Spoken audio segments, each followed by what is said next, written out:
Hablaremos de Paracelso, el médico suizo del siglo XVI.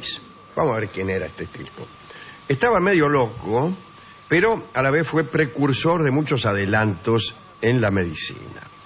Paracelso, o si ustedes prefieren, Philippus Aureorus Theophrastus Paracelsus Bombastus, nació en 1493 en un pueblo de Suiza. Su padre se llamaba Aureorus, que era un buen nombre para un padre. Era médico y también perito en metalurgia. Esto de ser médico y metalúrgico es raro, pero en aquellos años sucedía. El caso es que en 1502 toda la familia se mudó al Tirol porque el padre había conseguido un trabajo como ingeniero en minas. Resisto la tentación de hacer un chiste fácil sobre él. Dicen que Paracelso aprendió de su padre. Algunos dicen que el padre lo mandó a estudiar a Basilea, pero no es seguro.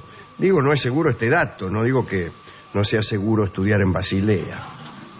Yo conozco la ciudad de Basilea, es una de las ciudades más aburridas que he visitado, aunque comprendo en este ultimísimo momento que esa era una condición que yo le aportaba a Basilea. Ya iba con ese... No. Que bien puede ser Basilea la ciudad más divertida del mundo sin que yo pueda enterarme de modo alguno. Claro. A media cuadra de donde yo paraba, estaba solo, sin amigos, ansioso por irme, podía funcionar la orgía más extraordinaria del mundo y sin embargo no sabía nada, ¿no? Es un error tomar notas de viaje mirando para adentro y decir Basilea es aburrida. No, vos sos aburrido. Paracelso nunca supo una palabra en latín, que era la lengua de los círculos académicos en aquellos años, y tiempo más tarde en sus escritos dijo: crecí en los jardines en los que se poda árboles y no fui gloria en la alta escuela. Muy bien. Aquí parece más una confesión que una jactancia de escolaridad. Pero en otro pasaje dice que no ha leído un libro hasta los 20 años, y allí sí se nota la jactancia. En el año 1515, Paracelso se fue de viaje durante casi una década. Cuando regresó, todos lo consideraron un médico famoso porque, no sé, porque irse de viaje y ser un médico famoso, después de todo, es más o menos lo mismo. En aquellos tiempos las universidades no enseñaban anatomía porque no se podían examinar cadáveres. Recién en 1569 la primera universidad alemana consiguió el primer esqueleto. Digo, el primer esqueleto en una universidad, no es que la gente antes no tuviera esqueleto. Tampoco quiero decir que consiguieron el esqueleto de Adán. Si digo que una universidad consiguió el primer esqueleto, necesito algunas aclaraciones para saber de qué estamos hablando. Bien. Está bien. Sin embargo, Paracelso era experto en la descripción y en el estudio del cuerpo humano. Indudablemente, además de las enseñanzas de su padre, Paracelso, en ese viaje que duró 10 años, se había empapado de estudios y doctrinas ocultas para la época. A los 34 años fue nombrado profesor de medicina en la ciudad de Basilea, una de las más aburridas que existen. Allí no le fue muy bien. Quemó públicamente las obras de Galeno y dijo que en los cordones de sus zapatos había más sabiduría que en aquellos libros. Galeno, el médico de la antigüedad clásica, o sea, anterior en 1000 años a Paracelso. Bueno, por esa quema lo echaron no solo de la universidad, sino también de Basilea. Los médicos de Basilea lo odiaban y fueron ellos quienes organizaron una campaña para echarlo. Paracelso no reconocía otra autoridad por encima de él que la naturaleza, a lo sumo la de Hipócrates, la autoridad de Hipócrates. Además, utilizaba remedios extraños. Trataba la sífilis, que era una enfermedad relativamente nueva, ¿no?, con mercurio, cosa que por otra parte se siguió haciendo durante muchos años. Prescribía preparados de mercurio y antimonio para tratamiento interno, y este método era tenido por evidente envenenamiento. Lo último y más grave es que estos métodos por ahí le daban resultado de vez en cuando, ¿no? Entonces esto generaba envidia entre los médicos de Basilea, que ya me están cayendo mal, ¿no? Con razón me aburría tanto yo allí. Expulsado de Basilea, vagó es un laboratorio, por Europa Central, siempre sin dinero, solo y con aspecto de pordiosero, aspecto que suelen tener las personas que no tienen dinero, ¿no? El método de Paracelso de buscar en el mundo mineral sustancias curativas hizo escuela desde entonces y encontró una amplia difusión. Sin embargo, en realidad esa difusión fue después de la muerte de Paracelso. Durante su vida no la pasó nada bien. Sus enemigos lo acusaban de sucio y vagabundo y, por si fuera poco, de hereje. Lo consideraban un repugnante mago y alquimista. La palabra repugnante es sospechosa aquí, ¿no?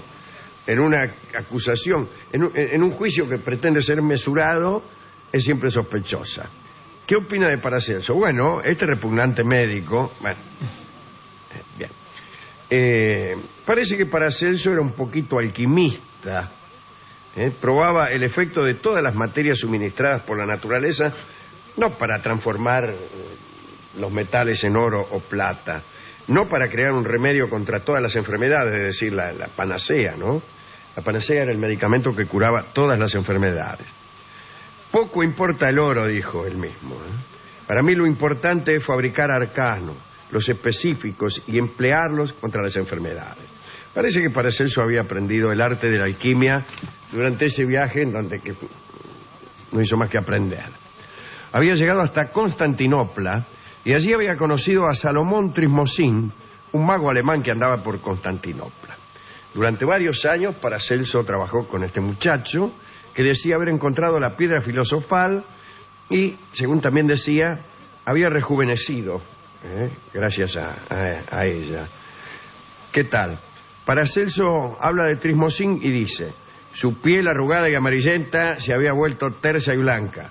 Sus mejillas son rosadas. El cabello gris... Son rosadas, no. Sus mejillas se volvieron sonrosadas. Claro. Evidentemente quiere decir el copista. El cabello gris recobró su color. La encorvada espina dorsal logró enderezarse.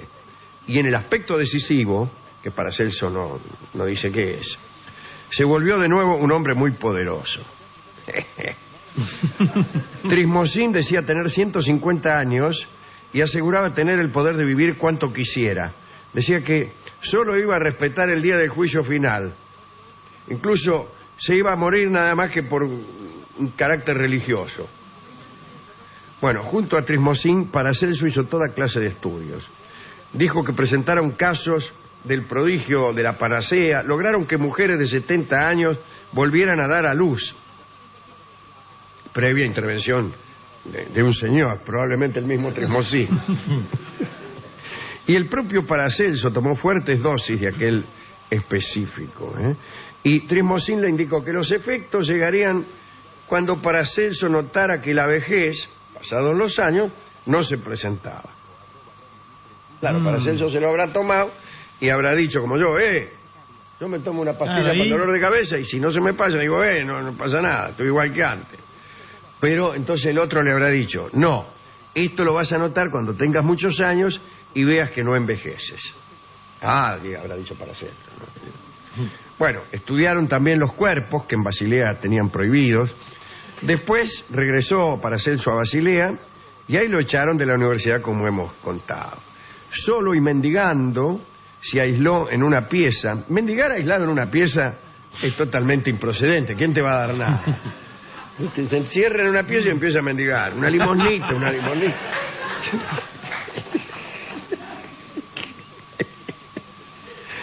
Y dice que descubrió el elixir que a base de mercurio renovaba uñas y cabello. Bueno, la renovación de uñas es algo en lo que uno no tiene mayor interés. Además, la emisión de uñas sigue verificándose incluso después de morir de un segundo, ¿no? Pero el pelo sí, porque el pelado es feo. No aclaran dónde el pelo, ¿no? Es un dato importante. En la cabeza. Bueno, también parece que descubrió o anticipó el descubrimiento de la circulación de la sangre, que después nuestros amigos Harvey y Servet descubrirían, no sin algún prejuicio para este último, que según creo fue incendiado en la hoguera por haber descubierto la circulación de la sangre. Antes la sangre no circulaba, ¿no? Embolsada. Bueno. Paracelso comparaba los misterios del cuerpo con los misterios del universo por lo inaccesible, decía él. Bueno, no parece muy interesante esto, porque fíjese, comparar los misterios del cuerpo con los misterios del universo solo por su carácter inaccesible es mala poesía y acaso peor ciencia. Es cierto que puede entenderse que no hay nada en el todo que no esté también en la parte. Eso es un criterio mágico, no científico, pero puede haber algo interesante en esa idea. Pero esto de reputar el carácter inaccesible del universo, o sus verdades últimas, porque sí, no sé. Fíjese, es como si yo dijera que un elefante es igual a un trébol porque ninguno de los dos está en mi mano derecha. Bueno, no importa. Acá dice, abrió las puertas de la farmacopea moderna. Qué forma de hablar, ¿no? Deben querer decir que fue el primero en investigar. No dicen que fue el primero en hacer investigaciones. El primero que abrió una farmacia. Claro. No sé. A mí me funciona así la cabeza. Mire, yo oigo hablar de que alguien abre una puerta y se me hace en la cabeza una puerta verde, doble hoja, que se abre y cuando descubro que es una alegoría no muy buena, ya la tengo que cerrar, borrarla de mi mente. Todo esto mientras el tipo sigue hablando y explicando cosas que ya empiezo a no entender. Me pasaba en el colegio. Decía, fulano de tal abrió las puertas del oriente. Yo, ¿cómo abrió la puerta? Cuando cerraba la puerta, ya estaba Marco Polo volviendo de la China. Paracelso suponía la presencia de espíritus en la espada que tenían algo que ver con las heridas. Está bueno, ¿eh? Estaba equivocado, pero después de todo era una intuición de las agresiones microbianas. Hay algo en la espada que tiene que ver con la herida, ¿eh? Bueno. También inventó los polvos de simpatía. Lo inventó. No. Eran polvos que, en vez de aplicarse a las heridas, se aplicaban a las armas que la habían causado. Eso se llama hipalaje también, ¿no? Es como clavarse un clavo y llevar el clavo a la clínica para aplicarle la antitetánica. Pero, curiosamente, las heridas empezaban a curar. Esa es la mala suerte que tenía Paracelso. Cada vez que se equivocaba, los enfermos se le curaban, con lo cual la ciencia no adelantaba nada. Bueno. Son divertidas estas teorías. Algún día con más tiempo hablaremos de esto, ¿no? Bueno. Pero en realidad lo que les hacía bien a los tipos no era que se pusieran ese polvo a la espada, sino que no se los pusieran a ellos. Ese era el asunto. ¿Entiendes? Vamos a hablarlo ahora. Se creía, había unos polvos que se aplicaban a las heridas, que siempre estaban hechos con unas porquerías. Pues alas de murciélago, qué sé yo, aguijones de avispas, y les pasaban unos emplastos en las heridas. Claro, se infectaban los tipos, se morían. Y a este se le ocurrió ponérselo a la espada. Y los tipos empezaron a mejorar, todos dijeron, bueno, es verdad, en la espada hay unos demonios, unos espíritus que son aplacados con ese coso. No, lo que era es que no le ponían aquella porquería. Y era mucho mejor que no se lo pusieran. Es increíble el fenómeno este de pensar, ¿eh? Y sí. Digo yo, se lo digo desde afuera, pero... Sí, no, pero no sí. está mal ponerse a pensar cada vez. No, si se pudiera. Oh. A veces se obtienen resultados impresionantes. Sí. Dicen que sí. Bueno, bueno, pero esto qué pasa, estos mejunjes lo venían poniendo hacía centenares de años,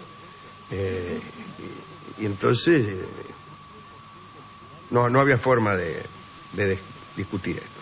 En el año 1541 Paracelso estaba en Salzburgo, donde nació Mozart. Él estaba mucho antes de haber nacido Mozart. Sí, ya voy, Mozart.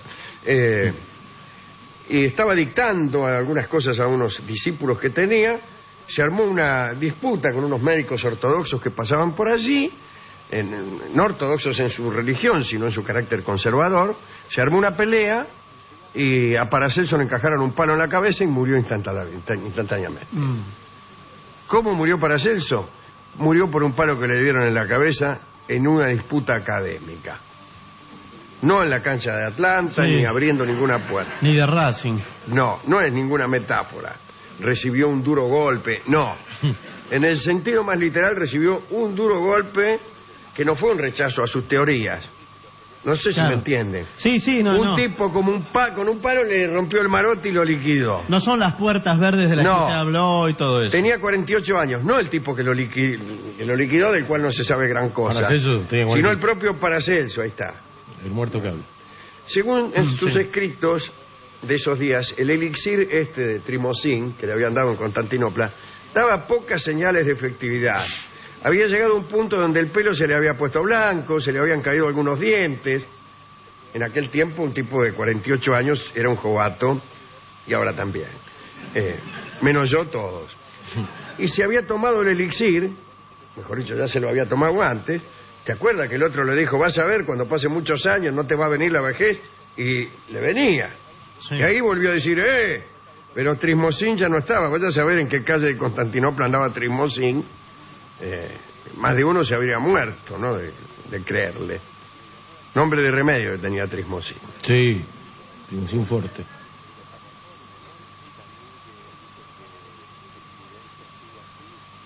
Aquel que Trismocin se decía inmortal. A un tipo que se dice inmortal nunca hay tiempo de enrostrarle su error. Hemos ido a la discoteca y le hemos contado esta historia. Al tipo le gustó lo de la puerta. Se eso se distrajo quedó. ahí. Sí, se quedó con la puerta y no entendió nada de lo que seguía. Le pasó igual que a mí. Y nos dio el tango que se llama A Puerta Cerrada, de Homero Mansi. También suele llamarse ¿Por qué?, que no sería un mal título para Sí, esta en este caso por los dos. para esta charla indagatoria. Y lo pasaremos sea que se llame ¿Por qué?, o sea que se llame A Puerta Cerrada. De todos modos, es de Homero Mansi y lo canta Libertad Lamarque. Adelante.